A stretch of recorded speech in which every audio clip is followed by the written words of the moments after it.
धीरजलाल हीरालाल अंबानी 28 दिसंबर 1933 6 जुलाई 2002, जिन्हें धीरूभाई भी कहा जाता है, भारत के एक चिथड़े से धनी व्यावसायिक टाइकून बनने की कहानी है जिन्होंने रिलायंस उद्योग की स्थापना मुंबई में अपने चचेरे भाई के साथ की। कई लोग अंबानी के अभूतपूर्व उल्लेखनीय विकास के लिए अंतरंग पूंजीवाद और सत्तार राजनीतिज्ञों तक उनकी पहुंच को मानते हैं क्योंकि ये उपलब्धि अति दमनकारी व्यावसायिक वातावरण में पसंदीदा बर्ताव द्वारा प्राप्त की गई थी। लाइसेंस राज ने भारतीयों को दबाया। 1990 तक भारतीय व्यवसाय का गला घोंट दिया और उन्हीं को राजनीतिज्ञों ने लाइसेंस प्रदत्त किया जो कि उनके इष्ट थे, जिसने प्रतियोगिता के कोई आसार नहीं छोड़े। अंबानी ने अपनी कंपनी रिलायंस को 1977 में सार्वजनिक क्षेत्र में सम्मिलित किया और 2007 तक परिवार, बेटे अनिल और मुकेश की संयुक्त धनराशि $100 अरब थी, जिसने अंबानियों को विश्व के धनी परिवारों में से एक बना दिया। प्रारंभिक जीवन। धीरूभाई अंबानी का जन्म 28 दिसंबर 1933 को जूनागढ़, जो कि अब भारत के गुजरात राज्य में है, चोरवाड़ में हीराचंद गोवर्धनभाई अंबानी और जमनाबेन एक के बहुत ही सामान्य मोद परिवार में हुआ था। यद्यपि वे गुजरात में जन्मे थे, जो कि एक सामाजिक धार्मिक समूह है, संबंध रखता है और पहले उत्तर पश्चिमी भारत का प्रांत था और विभाजन के बाद अब हिंदुस्तान की संपत्ति है, हिंदुस्तान के अधिकार में है। वे एक शिक्षक के दूसरे बेटे थे। कहा जाता है कि धीरूभाई अंबानी ने अपना उद्योग व्यवसाय सप्ताहांत 3 में गिरनार की पहाड़ियों पर तीर्थयात्रियों को पकौड़े बेचकर किया था। जब वे 16 वर्ष के थे तो एडन, यमन चले गए। उन्होंने के साथ काम किया। बैसी और कम बैस और को के साथ 300 रुपए के वेतन पर काम किया। 2 साल उपरांत बैसी और कम शेल उत्पादन के वितरक बन गए और एडन के बंदरगाह पर कंपनी के एक फिलिंग स्टेशन के प्रबंधन के लिए धीरूभाई को पदोन्नति दी गई। उनका कोकिलाबेन के साथ विवाह हुआ था और उनको 2 बेटे थे, मुकेश अंबानी और अनिल अंबानी, और 2 बेटियां नीना कोठारी और दीप्ति सलगाओका। रिलायंस वाणिज्यिक निगम। 1958 में धीरूभाई भारत वापस आ गए और 15,000.00 की पूंजी के साथ रिलायंस वाणिज्यिक निगम रिलायंस कमर्शियल कॉर्पोरेशन की शुरुआत की। रिलायंस वाणिज्यिक निगम का प्राथमिक व्यवसाय पॉलिएस्टर के सूत का आयात और मसालों का निर्यात करना था। वे अपने दूसरे चचेरे भाई चंपकलाल दिमानी, जो उनके साथ ही एडन यमन में रहा करते थे, के साथ साझेदारी में व्यवसाय शुरू की। रिलायंस वाणिज्यिक निगम का पहला कार्यालय मस्जिद बूंदे के नरसिंहनाथ सड़क पर स्थापित हुई। यह एक टेलीफोन, एक मेज और 3 कुर्सियों के साथ एक 350 वर्ग फुट का कमरा था। आरंभ में उनके व्यवसाय में मदद के लिए 2 सहायक थे। 1955 में चंपकलाल दिमानी और धीरूभाई अंबानी की साझेदारी खत्म हो गई और धीरूभाई ने स्वयं शुरुआत की। यह माना जाता है कि दोनों के स्वभाव टेम्परामेंट्स अलग थे और व्यवसाय कैसे किया जाए इस पर अलग राय थी। जहां पर श्री दमानी एक सतर्क व्यापारी थे और धागे के फैक्ट्रियों, भंडारों के निर्माण में विश्वास नहीं रखे थे, वहीं धीरूभाई को जोखिम लेने वाले के रूप में जानते थे और वे मानते थे कि मूल्य वृद्धि की आशा रखते हुए भंडारों का निर्माण भुवनेश्वर, मुंबई 4 के एस्टेट में किया जाना चाहिए ताकि लाभ बनाया जाए, मुनाफा बनाया जाए। 1968 में वे दक्षिण मुंबई, साउथ मुंबई के अल्टमाउंट सड़क को चले गए, स्थानांतरित हो गए। 1960 तक अंबानी की कुल धनराशि 10 लाख रुपए आंकी गई। रिलायंस टेक्सटाइल्स। वस्त्र व्यवसाय में अच्छे अवसर का बोध होने के कारण धीरूभाई ने 1966 में अहमदाबाद नरोडा में कपड़ा मिल की शुरुआत की। पॉलिएस्टर के रेशों, सूतों का इस्तेमाल करके वस्त्र का निर्माण किया गया। 5 धीरूभाई ने विमल ब्रांड की शुरुआत की, जो कि उनके बड़े भाई रमणिकलाल अंबानी के बेटे विमल अंबानी के नाम पर रखा गया था। विमल के व्यापक विपणन ने इसे भारत के अंदरूनी इलाकों में एक घरेलू नाम बना दिया। मताधिकार खुदरा विक्रेता केंद्र की शुरुआत हुई और वे केवल विमल छाप के कपड़े बेचने लगे। 1975 में विश्व बैंक के एक तकनीकी मंडली ने रिलायंस टेक्सटाइल्स निर्माण इकाई का दौरा किया। इकाई की दुर्लभ खासियत यह थी कि इसे उस समय में विकसित देशों के मानकों से भी उत्कृष्ट माना गया। 6. आरंभिक सार्वजनिक प्रस्ताव। धीरूभाई अंबानी को इक्विटी कल्ट, सामान्य शेयर इक्विटी कल्ट को भारत में प्रारंभ करने का श्रेय भी दिया जाता है। भारत के विभिन्न भागों से 58,000 से कम ज्यादा निवेशकों ने 1977 में रिलायंस के आईपीओ की सदस्यता ग्रहण की। धीरूभाई गुजरात के ग्रामीण लोगों को आश्वस्त कर सके कि उनके कंपनी के शेयरधारक होने से उन्हें अपने निवेश पर केवल लाभ ही मिलेगा। रिलायंस इंडस्ट्रीज यह विशेषता रखता है कि यही एक ऐसा निजी क्षेत्र की कंपनी, प्राइवेट सेक्टर कंपनी है जिसके कई वार्षिक आम बैठकें, एनुअल जनरल मीटिंग्स, स्टेडियम में हुई है। 1986 में रिलायंस उद्योग की वार्षिक आम बैठक क्रॉस मैदान मुंबई में की गई, जिसमें 35,000 शेयरधारकों और रिलायंस के परिवार ने भाग लिया। धीरूभाई बड़ी संख्या में प्रथम खुदरा निवेशकों को संतुष्ट कर सके कि वे रिलायंस की कहानी को जाहिर स्थापित करने के लिए भाग लें और मेहनत से कमाए गए पैसे को रिलायंस टेक्सटाइल आईपीओ में लगाएं, यह वादा करते हुए कि उनके विश्वास के बदले उनके निवेश पर उन्हें पुख्ता मुनाफा मिलेगा। 1980 तक अंबानी की कुल राशि को 1 बिलियन रुपयों तक आंका गया। धीरूभाई का शेयर विनिमय पर नियंत्रण। 1982 में रिलायंस इंडस्ट्रीज, रिलायंस उद्योग अंशतः परिवर्तनीय डिबेंचर 7 के अधिकार मुद्दे के खिलाफ खड़ा हुआ। यह अफवाह उड़ाई गई कि कंपनी अपने स्टॉक मूल्यों को 1 इंच भी न गिने देने के लिए भरसक प्रयास कर रही है। मौके की समझ रखते हुए एक बेयर कार्टेल जो कि कलकत्ता के स्टॉक ब्रोकरों का समूह था ने रिलायंस के शेयरों की खुदरा बिक्री शॉर्ट सेल शुरू कर दी। इसको रोकने के लिए एक स्टॉक ब्रोकरों का समूह, जिसे हाल तक में रिलायंस के मित्र के रूप में संदर्भित किया जाता रहा, रिलायंस उद्योग के छोटे बिक्री किए हुए शेयर बॉम्बे स्टॉक एक्सचेंज से खरीदने लगे। बेयर कार्टेल इस विश्वास पर कार्य कर रहे थे कि बुल्स लेनदेन को पूरा करने के लिए नकदी से कम होंगे और बदला व्यापार प्रणाली जो कि उस समय बॉम्बे स्टॉक एक्सचेंज में जारी था के तहत समझौते के लिए तैयार होंगे। बुल्स प्रति शेयर को 152 रुपए में खरीदने को उस दिन तक बनाए रखा जब तक समझौता नहीं हो गया। समझौते के दिन बेयर कार्टेल को पीछे ले लिया गया, वापस ले लिया, जब बुल्स ने शेयरों की भौतिक सुपुर्दगी की मांग की। लेनदेन को पूरा करने के लिए अति आवश्यक नकदी को स्टॉक ब्रोकरों को दिया गया, जिन्होंने किसी और से नहीं बल्कि धीरूभाई अंबानी रिलायंस के शेयर्स खरीदे थे। समझौता नहीं होने के मामले में बुल्स ने 35 रुपए RS प्रति शेयर के अनबदले जुर्माना राशि की मांग की। इसके साथ रिलायंस के शेयर की मांग बढ़ गई और मिनटों में 180 रुपए तक ऊपर पहुंच गई। इस समझौते ने बाजार में काफी हल्ला मचा दिया और धीरूभाई अंबानी स्टॉक बाजार के निर्विवादित सम्राट बन गए। उन्होंने अपने आलोचकों को साबित कर दिया कि रिलायंस के साथ खेलना कितना खतरनाक था। स्थिति नियंत्रण से बाहर हो रही थी। इस स्थिति का समाधान खोजने के लिए बॉम्बे स्टॉक एक्सचेंज को 3 व्यावसायिक दिनों तक बंद कर दिया गया। बॉम्बे स्टॉक एक्सचेंज के अधिकारियों ने इस मामले में हस्तक्षेप किया और अनबदला को 2 रुपए तक नीचे ले आए, यह तय करते हुए कि बेयर कार्टेल को आने वाले कुछ दिनों में शेयर प्रदान करने पड़ेंगे। बेयर कार्टेल ने रिलायंस के शेयर ऊंचे दामों में बाजार से खरीदे और यह भी जानने में आया कि धीरूभाई अंबानी ने स्वयं इन शेयरों को बेयर कार्टेल को मुहैया कराया और बेयर कार्टेल के जोखिम से अच्छा मुनाफा स्वस्थ लाभ कमाया। 8 इस हादसे के बाद कई सवाल उनके आलोचकों और प्रेस द्वारा उठाए गए। बहुत सारे लोग यह समझ नहीं पाए कि संकट के समय में एक धागे का व्यापारी कुछ सालों पहले इतनी बड़ी नकद राशि कैसे पा सकता है।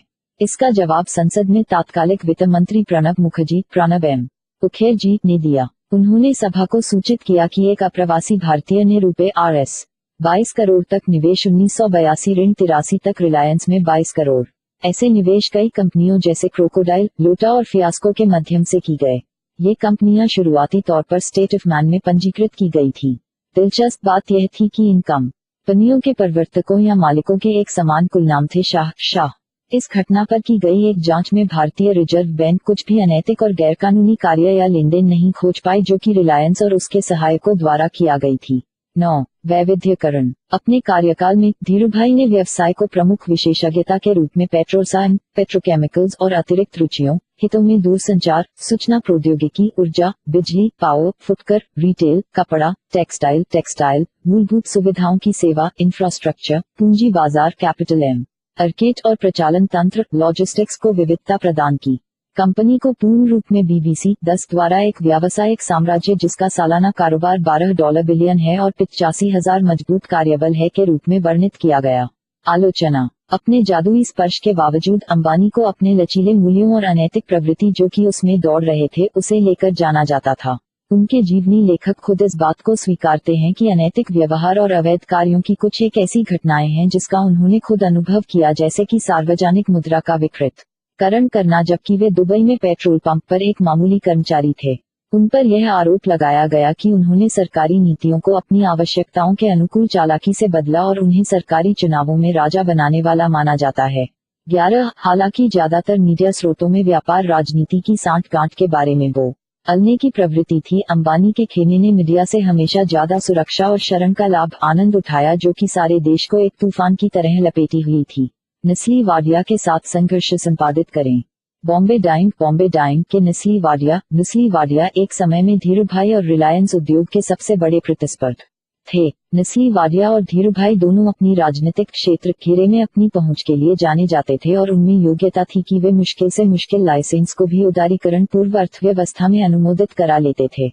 1977-1979 में जनता पार्टी के शासन के दौरान नस्ली वाडिया ने 60,000 सालाना ton dimethyl terephthalate dimethyl terephthalate DMT संयंत्र लगाने की अनुमति प्राप्त कर ली। जब तक आशय का पत्र लाइसेंस में तब्दील हुआ, कई बाधाएं राह में आईं। अंततः 1981 में नस्ली वाडिया को संयंत्र का लाइसेंस प्रदान किया गया। इस घटना ने दो दलों के बीच उत्प्रेरक के रूप में काम किया और प्रतिस्पर्धा ने बदसूरत मोड़ ले लिया। इंडियन एक्सप्रेस के लेख संपादित करें। एक समय में रामनाथ गोयनका धीरूभाई अंबानी के दोस्त थे। माना जाता है कि रामनाथ गोयनका नस्ली वाडिया के करीब थे। कई मौकों पर रामनाथ गोयनका दोनों लड़ने वाले गुटों के बीच हस्तक्षेप करने की कोशिश करते थे ताकि दुश्मनी का अंत किया जाए। गोयनका और अंबानी के भ्रष्ट व्यावसायिक आदतों से प्रतिद्वंदी बन गए और उनके अवैध गैरकानूनी कार्यों के कारण गोयनका को उचित हिस्सा नहीं मिल पा रहा था। बाद में रामनाथ गोयनका ने नस्ली वाडिया को समर्थन के लिए चुना। एक समय में माना जाता है कि रामनाथ गोयनका ने नस्ली एक अंग्रेज आदमी है कहा। वे अंबानी को संभाल नहीं सके। मैं एक बनिया हूं, मैं जाता हूं कि कैसे खत्म करना है। इंडियन एक्सप्रेस समूह का प्रधान। जैसे जैसे दिन बीतते गए, इंडियन एक्सप्रेस एक बड़ा चिट्ठा ब्रॉडशीट जिसका दैनिक प्रकाशन उनके द्वारा किया जाता था में रिलायंस उद्योग, रिलायंस इंडस्ट्रीज और धीरूभाई के खिलाफ लेखों की श्रृंखला हुआ करती थी जो ये दावा करती थी कि धीरूभाई अनैतिक व्यावसायिक पद्धतियों का प्रयोग अधिकाधिक मुनाफे को बढ़ने के लिए कर रहे हैं। रमानाथ गोयनका इंडियन एक्सप्रेस में अपने कर्मचारियों को मामले की तहकीकात के लिए इस्तेमाल नहीं करते थे, बल्कि अपने करीबी विश्वस्त सलाहकार और अधिकृत लेखापाल एस गुरुमूर्ति को यह काम सौंपते थे। इस कार्य के लिए गुरुमूर्ति एस के अलावा गुरुमूर्ति और एक और पत्रकार मानिक डावर, जो कि इंडियन एक्सप्रेस के नामावली पर नहीं थे, ने कहानियों का योगदान करना प्रारंभ कर दिया। जमनादास मुरजानी, एक व्यावसायिक जो कि अंबानियों के खिलाफ था, वह भी इस मुहिम का हिस्सा था। अंबानी और गोयनका दोनों की आलोचना और सराहना समान रूप से समाज के वर्गों द्वारा की जाती थी। लोगों ने गोयनका की आलोचना की कि वह एक राष्ट्रीय समाचार पत्र का इस्तेमाल अपने व्यक्तिगत शत्रुता के कारण कर रहा है। आलोचक मानते थे कि कई ऐसे दूसरे व्यावसायिक इस देश में हैं जो कि अनैतिक और अवैध तरीकों का अधिक इस्तेमाल कर रहे हैं, पर गोयनका ने केवल अंबानी को ही अपने निशाने के लिए चुना, न कि दूसरों को। आलोचक गोयनका की बिना अपने नियमित कर्मचारियों की मदद से इन लेखों को चलाने की योग्यता की भी सराहना करते थे। धीरूभाई अंबानी को भी इसी बीच काफी पहचान और सराहना मिल रही थी। जनता का एक बार धीरूभाई के व्यावसायिक समझ और अपन इच्छानुसार तंत्र व्यवस्था को वश में रखने की योग्यता की प्रशंसा करने लगा था। इस संघर्ष का अंत तभी हुआ जब धीरूभाई अंबानी को सदमा लगा। जब धीरूभाई अंबानी सैन डिएगो में अच्छे हो रहे थे, उनके बेटे मुकेश अंबानी और अनिल अंबानी कामकाज देख रहे थे, कार्य का प्रबंधन कर रहे थे। इंडियन एक्सप्रेस ने रिलायंस की तरफ बंदूकें मोड़ ली और सरकार पर सीधा आरोप लगाने लगे कि वे रिलायंस उद्योग को दंडित करने के लिए कुछ ज्यादा नहीं कर रही है।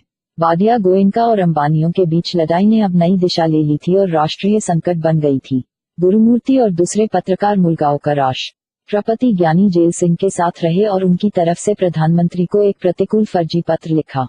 इंडियन एक्सप्रेस ने राष्ट्रपति पत्र के एक मसौदे को छाप दिया, बिना ये एहसास किए सोचे कि जेल सिंह ने राजीव गांधी को पत्र भेजने से पहले ही पत्र में परिवर्तन कर दिए थे। अंबानी इस बिंदु पर लड़ाई जीत चुके थे। अब बाकी संघर्ष सीधे प्रधानमंत्री राजीव गांधी और रामनाथ गोयनका के बीच था। अंबानी चुपचाप बाहर निकलते बने। सरकार ने तब दिल्ली के सुंदर नगर में एक्सप्रेस अतिथि गृह पर छापा मारा और पाया कि मूल मसौदा सुधार के साथ मुलगांवकर की लिखावट में है। 1988-89 तक राजीव की सरकार ने अभियोग की एक श्रृंखला इंडियन एक्सप्रेस के खिलाफ लगा दी। फिर भी गोयनका अपनी महिमा बनाए हुए थे, क्योंकि बहुत से लोगों के लिए उन्होंने आपातकाल के दौरान अपनी बहादुर छवि को बनाए रखा। धीरूभाई और B.P. सिंह संपादित करें। यह व्यापक रूप से माना जाता था कि धीरूभाई के विश्वनाथ प्रताप सिंह, जो राजीव गांधी के बाद भारत के प्रधानमंत्री के रूप में उत्तराधिकारी हुए, के साथ सौहार्दपूर्ण संबंध नहीं थे। मई 1985 में V.P. सिंह ने अचानक शुद्ध टेरिफ्थैलिक अम्ल प्यूरिफाइड टेरिफ्थैलिक एसिड का खुले जनरल लाइसेंस की श्रेणी से आयात बंद करवा दिया। पॉलिएस्टर के धागे के निर्माण के लिए एक कच्चे माल के रूप में यह वस्तु महत्वपूर्ण था। इसने रिलायंस की कार्यप्रणाली को संचालित करने में बहुत मुश्किल कर दी। बहुत सारे वित्तीय संस्थाओं से रिलायंस भरोसे ऋण का पत्र प्राप्त करने में कामयाब हो गया था, जो कि उसे पीटीए के पूरे साल की जरूरत को आयात करने की आज्ञा देगा, जिसे सरकार की अधिसूचना की श्रेणी में बदलाव किया, जिसके अंतर्गत पीटीए आयात किया जा सकता है। 1990 में सरकार अधिकृत वित्तीय संस्थान जैसे भारतीय जीवन बीमा निगम, life insurance corporation of India और साधारण बीमा निगम ने रिलायंस समूह के लार्सन और टूब्रो के प्रबंधन नियंत्रण को पाने की कोशिश को अवरुद्ध कर दिया, असफल कर दिया, धराशायी कर दिया। पराजय की भनक लगने पर अंबानियों ने कंपनी के बोर्ड से इस्तीफा दे दिया। अप्रैल 1989 में धीरूभाई, जो कि अध्यक्ष थे, को पद को डी के लिए रास्ता बनाने के लिए छोड़ना पड़ा। स्टेट बैंक ऑफ इंडिया के पूर्व अध्यक्ष मृत्यु। एक बड़े सदमे के बाद धीरूभाई अंबानी को मुंबई के ब्रैच कैंडी अस्पताल में 24 जून 2002 को भर्ती किया गया। यह दूसरा सदमा था। पहला उन्हें फरवरी 1986 में वे एक हफ्ते के लिए कोमा की स्थिति में थे। डॉक्टरों की एक समूह उनकी जान बचाने में कामयाब न हो सके। उन्होंने 6 जुलाई 2002 रात के 11:50 का आसपास अपनी अंतिम सांसें ली। भारतीय मानक समय। उनके अंतिम संस्कार न केवल व्यापारियों, राजनीतिज्ञों और मशहूर हस्तियों ने शिरकत की, वरन हजारों आम लोगों ने भी भाग लिया। उनके बड़े बेटे मुकेश अंबानी ने हिंदू परंपरा के अनुसार अंतिम संस्कारों को पूरा किया। उनका अंतिम संस्कार 7 जुलाई 2002 को मुंबई के चंदनवाडी शिवदागृह में करीब शाम के 4:30 बजे भारतीय मानक समय किया गया। उनके उत्तरजीवी के रूप में उनकी पत्नी कोकिलाबेन और 2 बेटे मुकेश अंबानी और अनिल अंबानी और 2 पुत्रियां नीना कोठारी और दीप्ति सालगांवकर बच्चे हैं। धीरूभाई अंबानी ने अपनी लंबी यात्रा बॉम्बे के मूलजी जेठा कपड़े के बाजार से एक छोटे व्यापारी के रूप में शुरू की। इस महान व्यवसाय के आदर के सूचक चिन्ह के रूप में मुंबई टेक्सटाइल मर्चेंट्स ने 8 जुलाई 2002 को बाजार बंद रखने का निर्णय लिया। धीरूभाई के मरने के समय रिलायंस समूह की सालाना राशि ₹Rs 75,000 करोड़ या USD $15 बिलियन। 1976 रिलायंस समूह की सालाना राशि 70 करोड़ रुपए थे, और ये याद रखा जाना चाहिए कि धीरूभाई ने ये व्यवसाय केवल $15,000,350 Rs से शुरू की थी। धीरूभाई अंबानी के बाद रिलायंस। नवंबर 2004 को मुकेश अंबानी एक साक्षात्कार में अपने भाई से प्रभुत्व के मुद्दों को लेकर मतभेद स्वीकारते हैं। उन्होंने यह भी कहा कि मतभेद निजी कार्यक्षेत्र में आते हैं।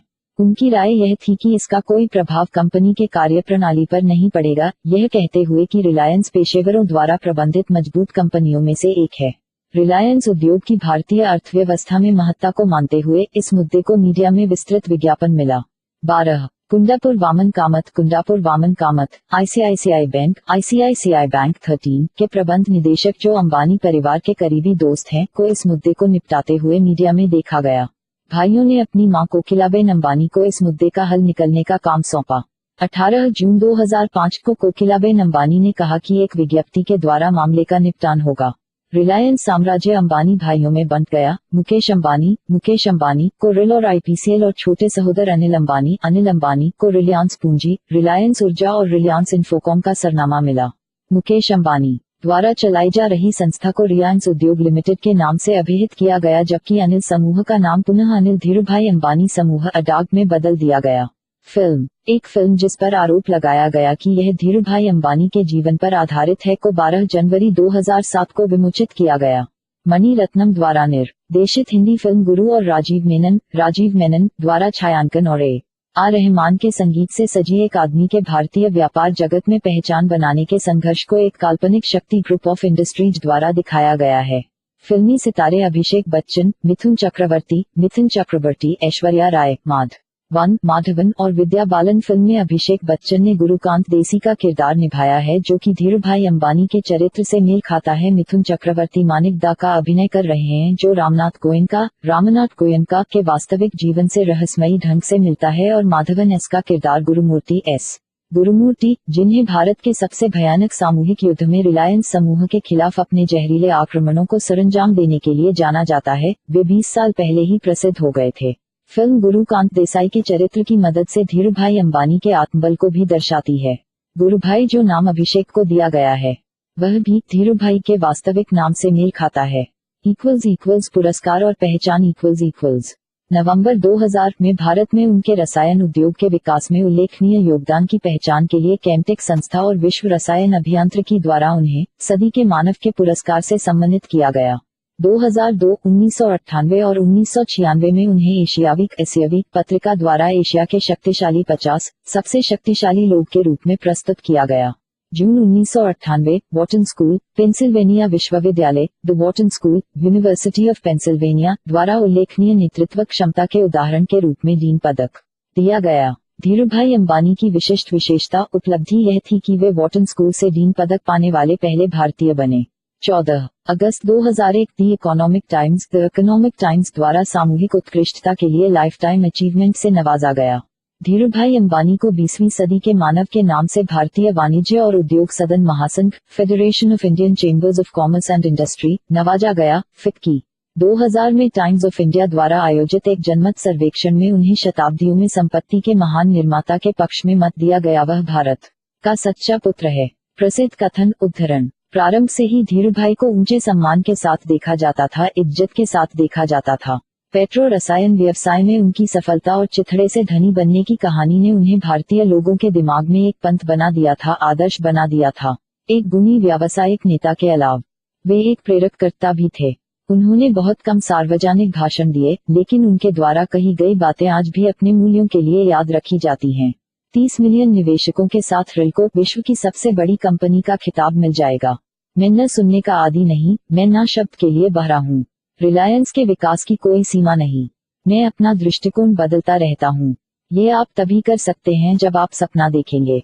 बड़ा सोचो, जल्दी सोचो, आगे की सोचो। विचार किसी की बपौती नहीं, विचार पर किसी का एकाधिकार नहीं। हमारे सपने हमेशा विशाल होने चाहिए, हमारी ख्वाहिशें हमेशा ऊंची, हमारी आकांक्षाएं हमेशा ऊंची, हमारी प्रतिबद्धता हमेशा गहरी और हमारे प्रयास महान होने चाहिए। यह मेरा सपना है रिलायंस और भारत के लिए। उद्धरण मुनाफा लाभ बनाने के लिए आपको आमंत्रण की आवश्यकता नहीं।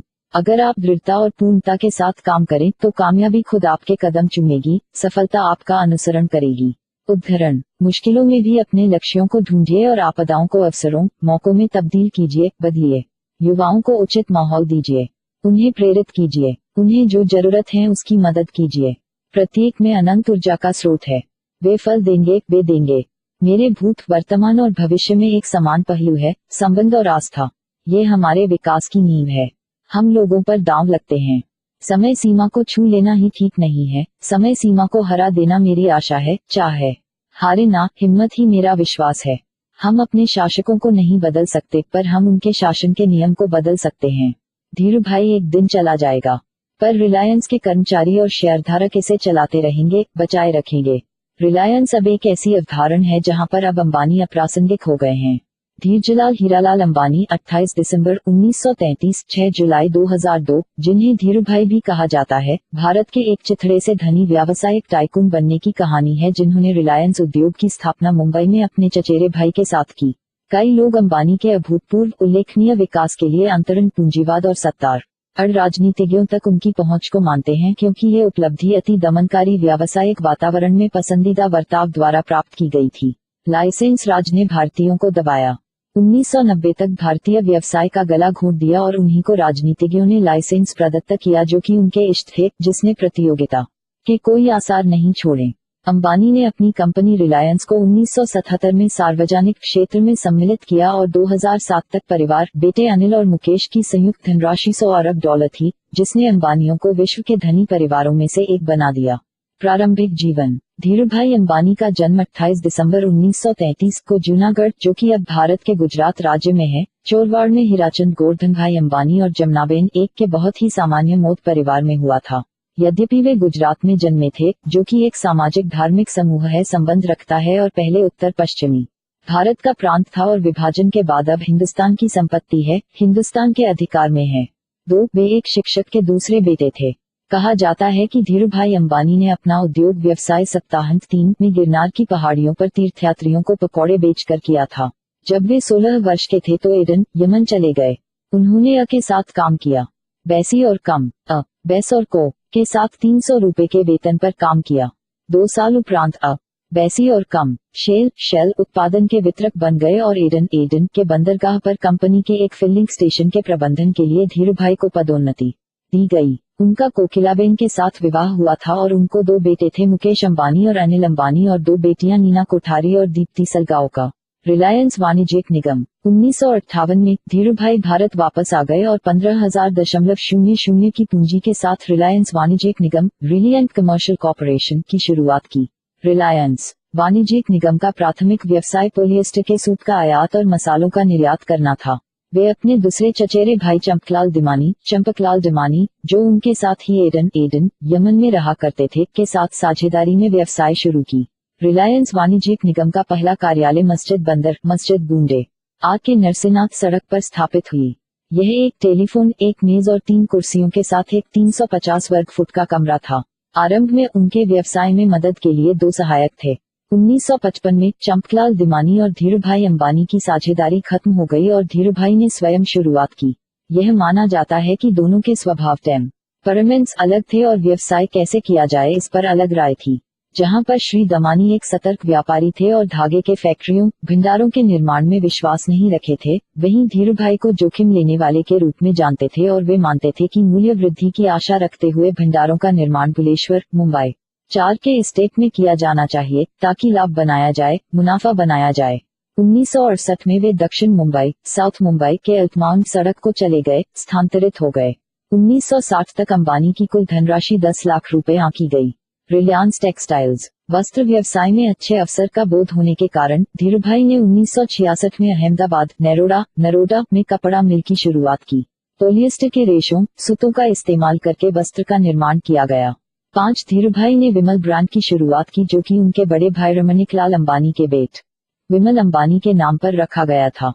विमल के व्यापक विपणन ने इसे भारत के अंदरूनी इलाकों में एक घरेलू नाम बना दिया। मताधिकार खुदरा विक्रेता केंद्र की शुरुआत हुई और वे केवल विमल छाप के कपड़े बेचने लगे। 1975 में विश्व बैंक के एक तकनीकी मंडली ने रिलायंस टेक्सटाइल्स निर्माण इकाई का दौरा किया। इकाई की दुर्लभ खासियत यह थी कि इसे उस समय में विकसित देशों के मानकों से भी उत्कृष्ट माना गया। 6 आरंभिक सार्वजनिक प्रस्ताव धीरूभाई अंबानी को इक्विटी कल्ट, सामान्य शेयर इक्विटी कल्ट को भारत में प्रारंभ करने का श्रेय भी दिया जाता है। भारत के विभिन्न भागों से 58,000 से कम ज्यादा निवेशकों ने 1977 में रिलायंस के आईपीओ की सदस्यता ग्रहण की। धीरूभाई गुजरात के ग्रामीण लोगों को आश्वस्त कर सके कि उनके कंपनी के शेयरधारक होने से उन्हें अपने निवेश पर केवल लाभ ही मिलेगा। रिलायंस इंडस्ट्रीज यह विशेषता रखता है कि यही एक ऐसा निजी क्षेत्र की कंपनी, प्राइवेट सेक्टर कंपनी है जिसके कई वार्षिक आम बैठकें, एनुअल जनरल मीटिंग्स, स्टेडियम में हुई है। 1986 में रिलायंस उद्योग की वार्षिक आम बैठक क्रॉस मैदान मुंबई में की गई, जिसमें 35,000 शेयरधारकों और रिलायंस के परिवार ने भाग लिया। धीरूभाई बड़ी संख्या में प्रथम खुदरा निवेशकों को संतुष्ट कर सके कि वे रिलायंस की कहानी को जाहिर स्थापित करने के लिए भाग लें और मेहनत से कमाए गए पैसे को रिलायंस टेक्सटाइल आईपीओ में लगाएं, यह वादा करते हुए कि उनके विश्वास के बदले उनके निवेश पर उन्हें पुख्ता मुनाफा मिलेगा। 1980 तक अंबानी की कुल राशि को 1 बिलियन रुपयों तक आंका गया। धीरूभाई का शेयर विनिमय पर नियंत्रण 1982 में रिलायंस उद्योग अंशतः परिवर्तनीय डिबेंचर 7 के अधिकार मुद्दे के खिलाफ खड़ा हुआ। यह अफवाह उड़ाई गई कि कंपनी अपने स्टॉक मूल्यों को 1 इंच भी न गिने देने के लिए भरसक प्रयास कर रही है। मौके की समझ रखते हुए एक बेयर कार्टेल, जो कि कलकत्ता के स्टॉक ब्रोकरों का समूह था, ने रिलायंस के शेयरों की खुदरा बिक्री शॉर्ट सेल शुरू कर दी। इसको रोकने के लिए एक स्टॉक ब्रोकरों का समूह, जिसे हाल तक में रिलायंस के मित्र के रूप में संदर्भित किया जाता रहा, रिलायंस उद्योग के छोटे बिक्री किए हुए शेयर बॉम्बे स्टॉक एक्सचेंज से खरीदने लगे।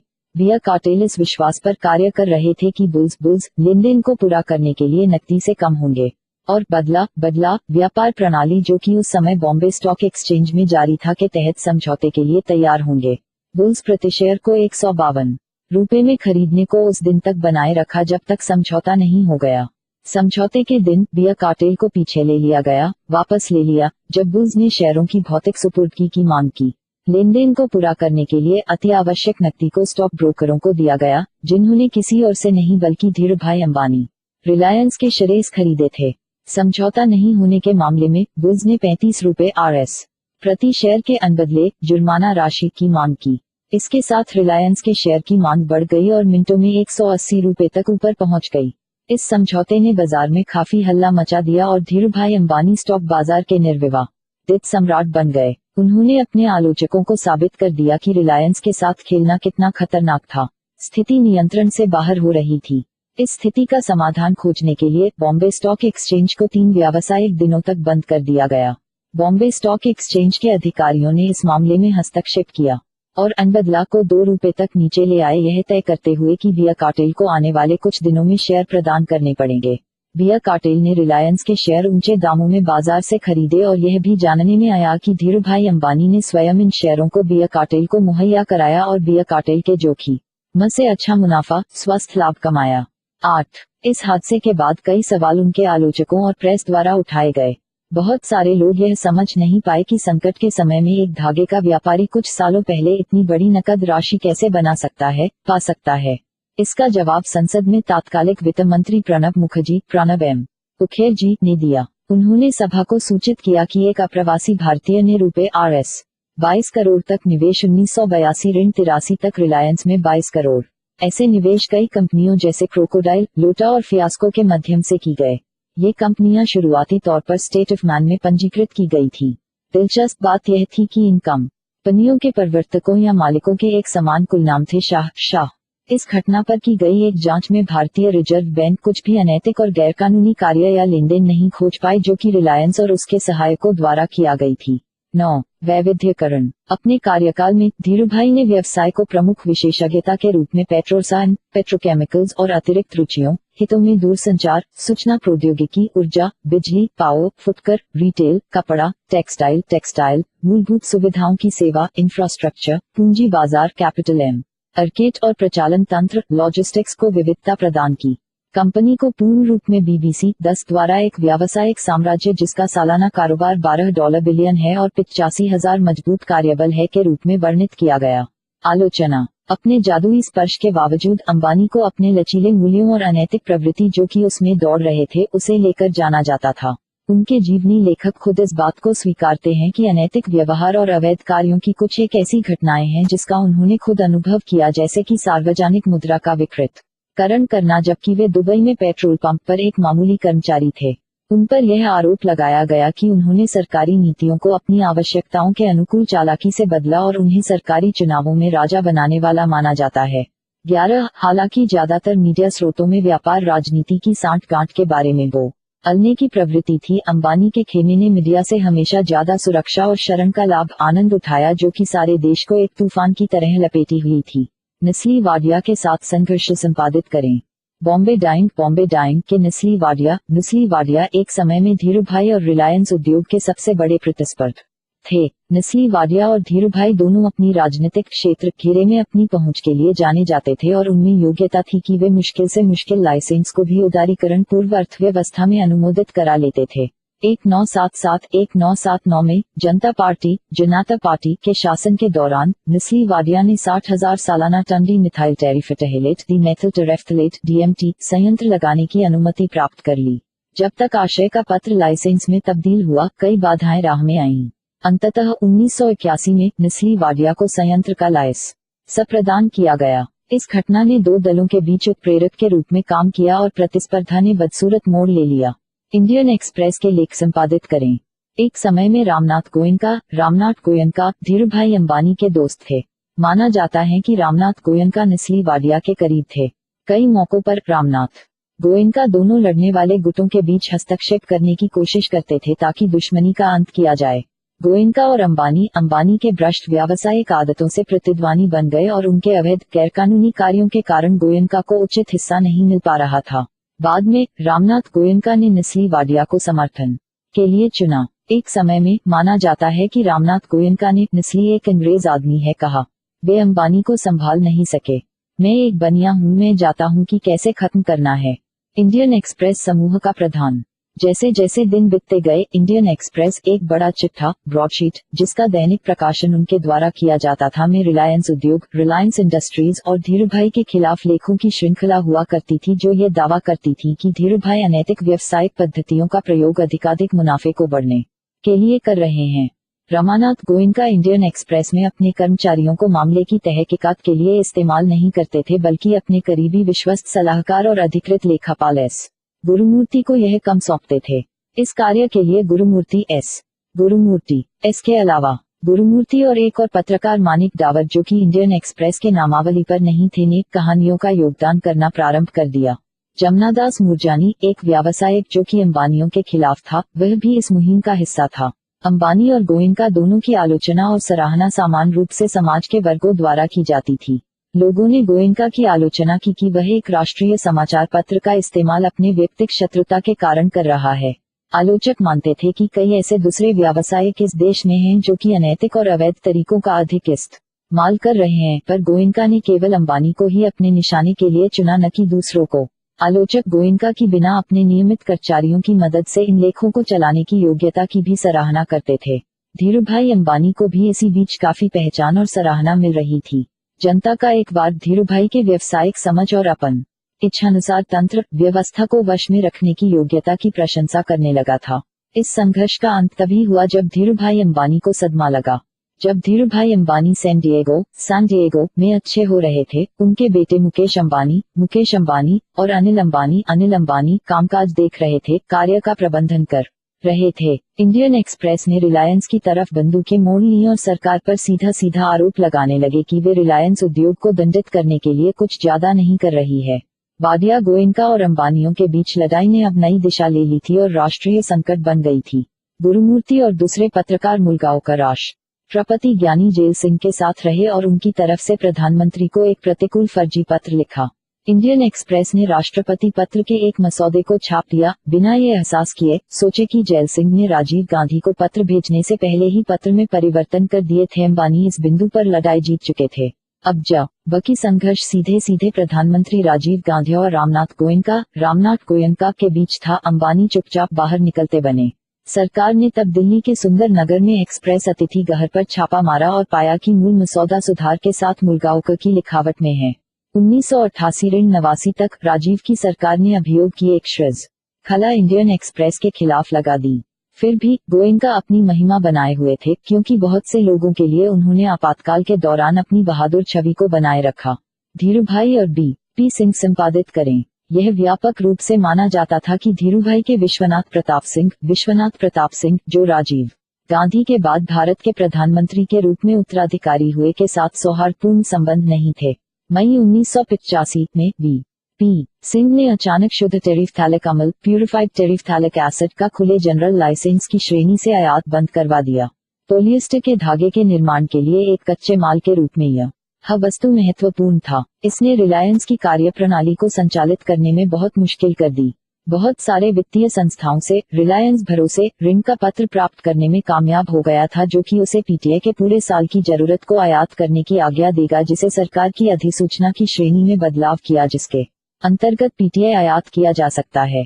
1990 में सरकार अधिकृत वित्तीय संस्थान जैसे भारतीय जीवन बीमा निगम, life insurance corporation of India और साधारण बीमा निगम ने रिलायंस समूह के लार्सन और टूब्रो के प्रबंधन नियंत्रण को पाने की कोशिश को अवरुद्ध कर दिया, असफल कर दिया, धराशायी कर दिया। पराजय की भनक लगने पर अंबानियों ने कंपनी के बोर्ड से इस्तीफा दे दिया। अप्रैल 1989 में धीरूभाई, जो कि अध्यक्ष थे, को पद को डी के लिए रास्ता बनाने के लिए छोड़ना पड़ा। स्टेट बैंक ऑफ इंडिया के पूर्व अध्यक्ष मृत्यु। एक बड़े सदमे के बाद धीरूभाई अंबानी को मुंबई के ब्रैच कैंडी अस्पताल में 24 जून 2002 को भर्ती किया गया। यह दूसरा सदमा था। पहला उन्हें फरवरी 1986 में वे एक हफ्ते के लिए कोमा की स्थिति में थे। डॉक्टरों की एक समूह उनकी जान बचाने में कामयाब न हो सके। उन्होंने 6 जुलाई 2002 रात के 11:50 का आसपास अपनी अंतिम सांसें ली। भारतीय मानक समय। उनके अंतिम संस्कार न केवल व्यापारियों, राजनीतिज्ञों और मशहूर हस्तियों ने शिरकत की, वरन हजारों आम लोगों ने भी भाग लिया। उनके बड़े बेटे मुकेश अंबानी ने हिंदू परंपरा के अनुसार अंतिम संस्कारों को पूरा किया। उनका अंतिम संस्कार 7 जुलाई 2002 को मुंबई के चंदनवाडी शिवदागृह में करीब शाम के 4:30 बजे भारतीय मानक समय किया गया। उनके उत्तरजीवी के रूप में उनकी पत्नी कोकिलाबेन और 2 बेटे मुकेश अंबानी और अनिल अंबानी और 2 पुत्रियां नीना कोठारी और दीप्ति सलगांवकर बच्चे हैं। धीरूभाई अंबानी ने अपनी लंबी यात्रा बॉम्बे के मूलजी जेठा कपड़े के बाजार से एक छोटे व्यापारी के रूप में शुरू की। इस महान व्यवसाय के आदर के सूचक चिन्ह के रूप में मुंबई टेक्सटाइल मर्चेंट्स ने 8 जुलाई 8, 2002 को बाजार बंद रखने का फैसला किया, निर्णय लिया। धीरूभाई के मरने के समय रिलायंस समूह की सालाना राशि रुपए Rs 75,000 करोड़ या USD $15 बिलियन 1976-77 रिलायंस समूह की सालाना राशि 70 करोड़ रुपए थे और ये याद रखा जाना चाहिए कि धीरूभाई ने ये व्यवसाय केवल $15,000,350 रुपए Rs से शुरू की थी। धीरूभाई अंबानी के बाद रिलायंस नवंबर 2004 को मुकेश अंबानी एक साक्षात्कार में अपने भाई से प्रभुत्व के मुद्दों को लेकर मतभेद स्वीकारते हैं। उन्होंने यह भी कहा कि मतभेद निजी कार्यक्षेत्र में आते हैं। उनकी राय यह थी कि इसका कोई प्रभाव कंपनी के कार्यप्रणाली पर नहीं पड़ेगा, यह कहते हुए कि रिलायंस पेशेवरों द्वारा प्रबंधित मजबूत कंपनियों में से एक है। रिलायंस उद्योग की भारतीय अर्थव्यवस्था में महत्ता को मानते हुए इस मुद्दे को मीडिया में विस्तृत विज्ञापन मिला। 12 कुंडापुर वामन कामत ICICI बैंक 13 के प्रबंध निदेशक जो अंबानी परिवार के करीबी दोस्त हैं को इस मुद्दे को निपटाते हुए मीडिया में देखा गया। भाइयों ने अपनी मां कोकिलाबेन अंबानी को इस मुद्दे का हल निकलने का काम सौंपा। 18 जून 2005 को कोकिलाबेन अंबानी ने कहा कि एक विज्ञप्ति के द्वारा मामले का निपटान होगा। रिलायंस साम्राज्य अंबानी भाइयों में बंट गया। मुकेश अंबानी को रिल और IPCL और छोटे सहोदर अनिल अंबानी को रिलायंस पूंजी, रिलायंस ऊर्जा और रिलायंस इन्फोकॉम का सरनामा मिला। मुकेश अंबानी द्वारा चलाई जा रही संस्था को रिलायंस उद्योग लिमिटेड के नाम से अभिहित किया गया, जबकि अनिल समूह का नाम पुनः अनिल धीरूभाई अंबानी समूह अडाग में बदल दिया गया। एक फिल्म जिस पर आरोप लगाया गया कि यह धीरूभाई अंबानी के जीवन पर आधारित है को 12 जनवरी 2007 को विमोचित किया गया। मणि रत्नम द्वारा निर्देशित हिंदी फिल्म गुरु और राजीव मेनन द्वारा छायांकन और A.R. रहमान के संगीत से सजी एक आदमी के भारतीय व्यापार जगत में पहचान बनाने के संघर्ष को एक काल्पनिक शक्ति ग्रुप ऑफ इंडस्ट्रीज द्वारा दिखाया गया है। फिल्मी सितारे अभिषेक बच्चन, मिथुन चक्रवर्ती, ऐश्वर्या राय, माधवन और विद्या बालन। फिल्म में अभिषेक बच्चन ने गुरुकांत देसी का किरदार निभाया है, जो कि धीरूभाई अंबानी के चरित्र से मेल खाता है। मिथुन चक्रवर्ती मानिक दा का अभिनय कर रहे हैं, जो रामनाथ गोयनका के वास्तविक जीवन से रहस्यमयी ढंग से मिलता है, और माधवन एस का किरदार गुरुमूर्ति, जिन्हें भारत के सबसे भयानक सामूहिक युद्ध में रिलायंस समूह के खिलाफ अपने जहरीले आक्रमणों को सरंजाम देने के लिए जाना जाता है, वे 20 साल पहले ही प्रसिद्ध हो गए थे। फिल्म गुरुकांत देसाई के चरित्र की मदद से धीरूभाई अंबानी के आत्मबल को भी दर्शाती है। गुरुभाई जो नाम अभिषेक को दिया गया है, वह भी धीरूभाई के वास्तविक नाम से मेल खाता है। पुरस्कार और पहचान नवंबर 2000 में भारत में उनके रसायन उद्योग के विकास में उल्लेखनीय योगदान की पहचान के लिए केमटेक संस्था और विश्व रसायन अभियांत्रिकी द्वारा उन्हें सदी के मानव के पुरस्कार से सम्मानित किया गया। 2002, 1998 और 1996 में उन्हें एशियावीक पत्रिका द्वारा एशिया के शक्तिशाली 50 सबसे शक्तिशाली लोग के रूप में प्रस्तुत किया गया। जून 1998, वॉटन स्कूल, पेंसिल्वेनिया विश्वविद्यालय, the Wharton school, university of Pennsylvania द्वारा उल्लेखनीय नेतृत्व क्षमता के उदाहरण के रूप में डीन पदक दिया गया। धीरूभाई अंबानी की विशिष्ट उपलब्धि यह थी कि वे वॉटन स्कूल से डीन पदक पाने वाले पहले भारतीय बने। 14 अगस्त 2001 द इकोनॉमिक टाइम्स द्वारा सामूहिक उत्कृष्टता के लिए लाइफ टाइम अचीवमेंट से नवाजा गया। धीरूभाई अंबानी को 20वीं सदी के मानव के नाम से भारतीय वाणिज्य और उद्योग सदन महासंघ, federation of Indian chambers of commerce and industry, नवाजा गया। फिक्की 2000 में टाइम्स ऑफ इंडिया द्वारा आयोजित एक जनमत सर्वेक्षण में उन्हें शताब्दियों में संपत्ति के महान निर्माता के पक्ष में मत दिया गया। वह भारत का सच्चा पुत्र है। प्रसिद्ध कथन उद्धरण प्रारंभ से ही धीरूभाई को ऊंचे सम्मान के साथ देखा जाता था, इज्जत के साथ देखा जाता था। पेट्रो रसायन व्यवसाय में उनकी सफलता और चिथड़े से धनी बनने की कहानी ने उन्हें भारतीय लोगों के दिमाग में एक पंथ बना दिया था, आदर्श बना दिया था। एक गुणी व्यावसायिक नेता के अलावा वे एक प्रेरककर्ता भी थे। उन्होंने बहुत कम सार्वजनिक भाषण दिए, लेकिन उनके द्वारा कही गई बातें आज भी अपने मूल्यों के लिए याद रखी जाती हैं। 30 मिलियन निवेशकों के साथ रिल को विश्व की सबसे बड़ी कंपनी का खिताब मिल जाएगा। मैं न सुनने का आदी नहीं, मैं ना शब्द के लिए बहरा हूँ। रिलायंस के विकास की कोई सीमा नहीं। मैं अपना दृष्टिकोण बदलता रहता हूँ। ये आप तभी कर सकते हैं जब आप सपना देखेंगे। बड़ा सोचो, जल्दी सोचो, आगे की सोचो। विचार किसी की बपौती नहीं। विचार पर किसी का एकाधिकार नहीं। हमारे सपने हमेशा विशाल होने चाहिए। हमारी ख्वाहिशें हमेशा ऊंची, हमारी आकांक्षाएं हमेशा ऊंची, हमारी प्रतिबद्धता हमेशा गहरी, और हमारे प्रयास महान होने चाहिए। यह मेरा सपना है रिलायंस और भारत के लिए। उद्धरण, मुनाफा लाभ बनाने के लिए आपको आमंत्रण की आवश्यकता नहीं। अगर आप दृढ़ता और पूर्णता के साथ काम करें तो कामयाबी खुद आपके कदम चूमेगी, सफलता आपका अनुसरण करेगी। उद्धरण, मुश्किलों में भी अपने लक्ष्यों को ढूंढिए और आपदाओं को अवसरों, मौकों में तब्दील कीजिए, बदलिए। युवाओं को उचित माहौल दीजिए, उन्हें प्रेरित कीजिए, उन्हें जो जरूरत है उसकी मदद कीजिए। प्रत्येक में अनंत ऊर्जा का स्रोत है। वे फल देंगे, वे देंगे। मेरे भूत, वर्तमान और भविष्य में एक समान पहलू है, संबंध और आस्था। ये हमारे विकास की नींव है। हम लोगों पर दांव लगते हैं। समय सीमा को छू लेना ही ठीक नहीं है, समय सीमा को हरा देना मेरी आशा है, चाह है। हारे ना, हिम्मत ही मेरा विश्वास है। हम अपने शासकों को नहीं बदल सकते, पर हम उनके शासन के नियम को बदल सकते हैं। धीरूभाई एक दिन चला जाएगा, पर रिलायंस के कर्मचारी और शेयरधारक इसे चलाते रहेंगे, बचाए रखेंगे। रिलायंस अब एक ऐसी अवधारणा है जहां पर अब अंबानी अप्रासंगिक हो गए हैं।